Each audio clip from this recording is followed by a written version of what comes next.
السلام علیکم ورحمۃ اللہ وبرکاتہ، نحمد و نصلی علی رسولہ الکریم، اما بعد۔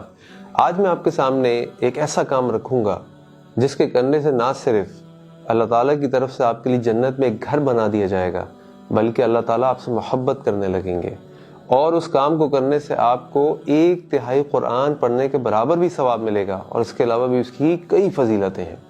اللہ کے نبی صلی اللہ علیہ وسلم نے جب مکہ میں مشرکین مکہ کو اسلام کی دعوت دینی شروع کی تو انہوں نے اللہ کے نبی صلی اللہ علیہ وسلم سے کہا کہ انسب لنا، نبی کریم صلی اللہ علیہ وسلم ہم سے اپنے رب کا نسب تو بیان کرو، تمہارا رب کون ہے؟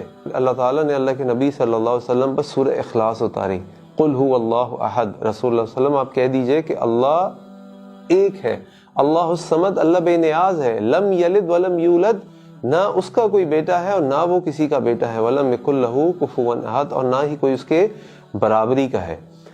یہ اللہ رب العزت کا تعارف ہے، اور یہ صورت اللہ تعالیٰ کو اتنی پسند ہے کہ اللہ تعالیٰ نے مسلمانوں کے دلوں میں بھی خاص طور پہ صورت کی محبت ڈال دی ہے۔ ہم آپ سب اس صورت کو بہت کثرت سے پڑھتے ہیں اور اپنی اکثر نمازوں میں اس کی تلاوت کرتے ہیں، اور کئی نمازوں میں، کئی سنتوں میں تو اس کی تلاوت کرنا مسنون بھی ہے، جیسے فجر کی 2 سنتیں جو ہیں ان میں پہلی رکعت میں قل یا ایھا الکافرون اور دوسری میں سورہ اخلاص پڑھنا اللہ کے نبی صلی اللہ علیہ وسلم کی سنت ہے۔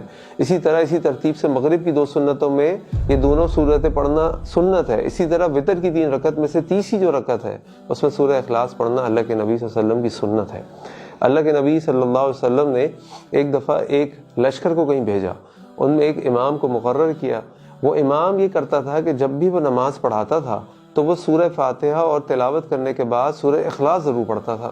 جب وہ لشکر واپس آیا تو نبی کریم صلی اللہ علیہ وسلم کو بتایا گیا کہ ہمارے امام کی عادت تھی کہ وہ ہر نماز میں، ہر رکعت میں اپنی تلاوت کے بعد سورہ اخلاص ضرور پڑھتا تھا، اس پہ اپنی تلاوت کو ختم کرتا تھا۔ اللہ کے نبی صلی اللہ علیہ وسلم نے اس سے پوچھا کہ یہ تم کیوں کرتے ہو؟ اس نے کہا لِأَنَّهَا تَصِفُ الرَّحْمَنَ وَأُحِبُّ أَنْ أَقْرَأَ صِفَتَهُ، کیونکہ اس صورت میں اللہ رب العزت کی صفات ہیں، اس کا تعارف ہے، اور میں اس بات سے محبت کرتا ہوں کہ میں اللہ تعالیٰ کی تعریف، اس کا تعارف اور اس کی صفات کو پڑھوں۔ اللہ رب العزت نے فرمایا تمہاری اس محبت کی وجہ سے اللہ بھی تم سے محبت کرتا ہے۔ اللہ اکبر۔ اسی طرح اللہ کے نبی صلی اللہ علیہ وسلم کے صحابہ ایک جگہ رہتے تھے، وہاں پہ انہوں نے ایک امام کو مقرر کیا ہوا تھا۔ اس امام کی عادت یہ تھی کہ وہ ہر نماز کے میں جب سورہ فاتحہ پڑھ لیتا تھا تو قرآن کی اور کوئی سورت پڑھنے سے پہلے سورہ اخلاص ضرور پڑھتا تھا۔ لوگوں نے اس سے کہا کہ بھائی جب تم آلریڈی تلاوت کرتے ہو اور لمبی صورتیں بھی پڑھتے ہو اور قرأت بھی کرتے ہو تو تم سورہ اخلاص کیوں پڑھتے ہو؟ یہ چھوڑ دو۔ اس نے کہا یہ میں نہیں چھوڑوں گا۔ اس امام نے کہا کہ تم چاہے مجھے چھوڑ دو لیکن میں اس صورت کو پڑھنا نہیں چھوڑوں گا۔ لوگوں کے پاس کوئی چارہ نہیں تھا، کیونکہ ان کے نزدیک یہ جو امام تھا یہ سب سے افضل آدمی تھا جو اس امامت کے لیے موضوع تھا۔ جب اللہ کے نبی صلی اللہ علیہ وسلم ایک موقع پر ان لوگوں کے پاس گئے تو لوگوں نے اللہ کے نبی صلی اللہ علیہ وسلم کو شکایت کی کہ ہمارا جو امام ہے وہ ہر نماز میں، ہر رکعت میں سورہ فاتحہ کے بعد سورہ اخلاص پڑھتا ہے، پھر قرآن کی کوئی اور سورت پڑھتا ہے۔ آپ نے اس سے پوچھا کہ بھئی یہ کام تم کیوں کرتے ہو؟ اس نے کہا کہ مجھے اس سورت سے محبت ہے۔ اللہ کے نبی صلی اللہ علیہ وسلم فرمایا تمہاری اس محبت کی وجہ سے اللہ تعالیٰ نے تمہارے لیے جنت میں گھر بنا دیا ہے۔ اللہ اکبر۔ اللہ کے نبی صلی اللہ علیہ وسلم نے ایک دفعہ اپنے صحابہ سے پوچھا کہ تم میں سے کوئی ایسا نہیں ہے جو کم از کم رات میں 1/3 قرآن تو پڑھ لیا کرے؟ صحابہ نے کہا اللہ کے نبی صلی اللہ علیہ وسلم 1/3 قرآن، اتنی ہمت ہم میں سے کون پاتا ہوگا؟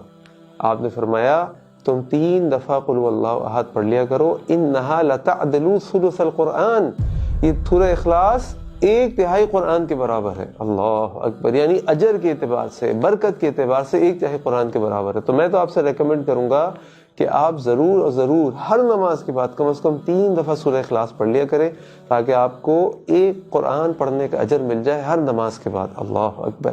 اسی طرح نبی کریم صلی اللہ علیہ وسلم نے فرمایا کہ جو شخص دن میں 10 مرتبہ سورہ اخلاص پڑھتا ہے اللہ تعالیٰ اس کے لیے جنت میں گھر بنا دیتے ہیں۔ اللہ اکبر۔